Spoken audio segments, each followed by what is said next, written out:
How's it? I'm Gordon from SSW, and today I'm going to take you through some of the Git-based CMSs that we've been looking at lately. By Git-based CMS, I mean that we needed a CMS that could integrate with GitHub like many of our other workflows. So today we're quickly going to go over what some of the requirements are for a GitHub CMS. We're then going to look at some CMS editors and the pros and cons of each of those editors. And then we're going to look at some of the Git-based CMS options that we looked at. So the requirements for a CMS are simple. The content needs to live on GitHub. It needs to support open authoring, which means that anyone can go up to any page, click edit, and make changes. It also needs you to be able to create great looking pages without being a designer. And lastly, it also needs to support Markdown. So when it comes to editors, if we look at the one that has the most control, it will be an HTML editor. That allows you to do whatever you want, and that will be rendered directly to the web page. Generally speaking, your website's not going to look like this one, but it is frustrating when you copy text out of a Word doc and paste it into the editor and then have to go and try and fix up that formatting afterwards.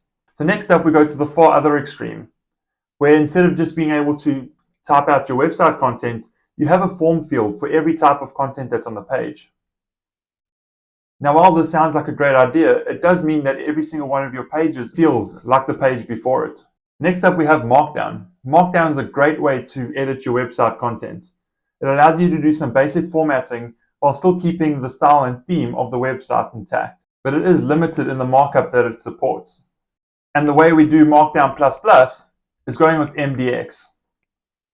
MDX allows your developers to create custom components, which your editors can then use in the websites as they need to. And the content of that carousel, for example, can be edited by anyone. It doesn't require a developer or a designer to go in there and do that. Next up, let's look at some of those Git-based CMS options. First up, we have Craft the CMS. Craft the CMS is open source and publishes Docker images, which means you can easily self-host the solution yourself. But unfortunately, it doesn't support MDX, so we'll be limited by the designs that we can make using it. Craft the CMS also has an enterprise edition, which brings to it some internationalization and some AI, but it is very expensive. Next up, we have Publi. Publi is a little bit different from the rest, as it doesn't have a web-based editor. Instead, it has only a desktop editor, and it works with your Git repos locally and then syncs those off to GitHub, which is a bit of a hurdle for allowing anyone to just click edit and update content on the website. Next up, we have Content Rain. One of the more impressive features for Content Rain is that it has real-time collaboration and also has some internationalization.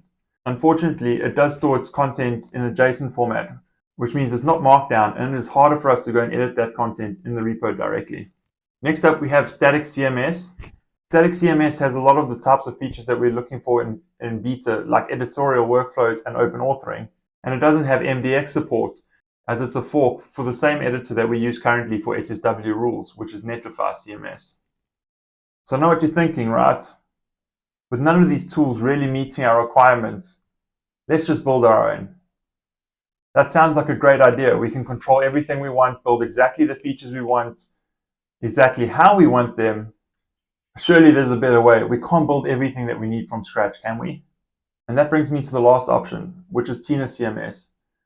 Developers can create components, and then anyone can just drag those onto the page and make customizations as they need to. Tina has MDX support, which allows for those components, editorial workflows, which allows anyone to make a new branch, make their changes in isolation, and then get them reviewed, SSO support, so our sysadmins don't need to manage accounts all over the place, and most importantly, we get those GitHub contributions that we all love. And yes, you do have to finish the pull request off yourself in GitHub, and the UX does have some issues, but this is all things that we can fix as this solution is open source. Thank you. Have you used Git-based CMSs before? What do you think about Tina? Leave your thoughts in the comments below. This has been Gordon from SSW. Cheers.